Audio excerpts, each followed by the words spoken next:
Ce dimanche 5 novembre 2023, les fidèles téléspectateurs de 7 à 8 pourront découvrir les bouleversantes confessions de Gabriel Attal, ministre de l'Éducation nationale, qui a vécu du harcèlement scolaire au collège.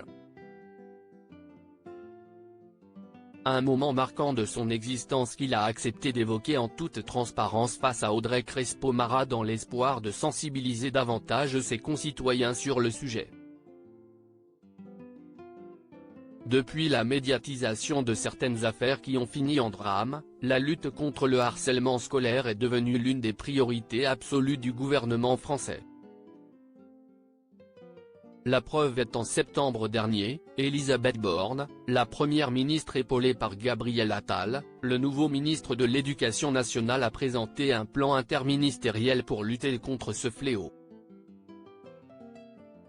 Des annonces fortes ont notamment été faites comme la confiscation du téléphone portable de l'élève harceleur ou encore l'aménagement de cours d'empathie au sein des établissements.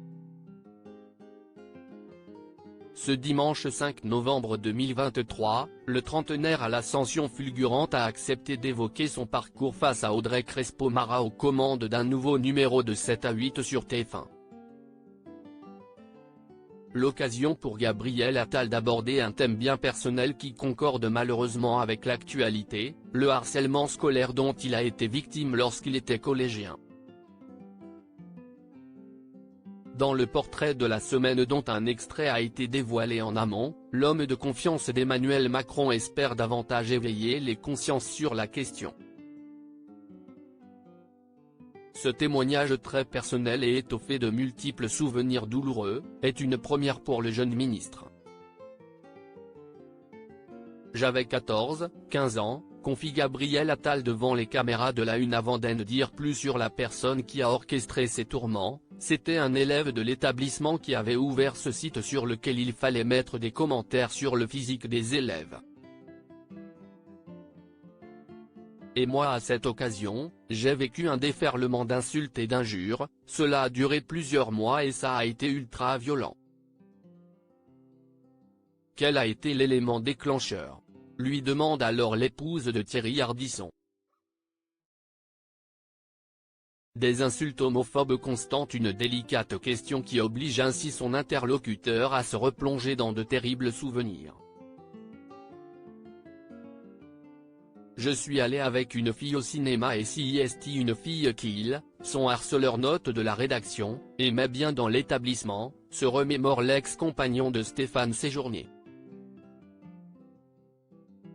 Et de compléter, je me souviens que ce jour-là il m'a dit « je vais te détruire ».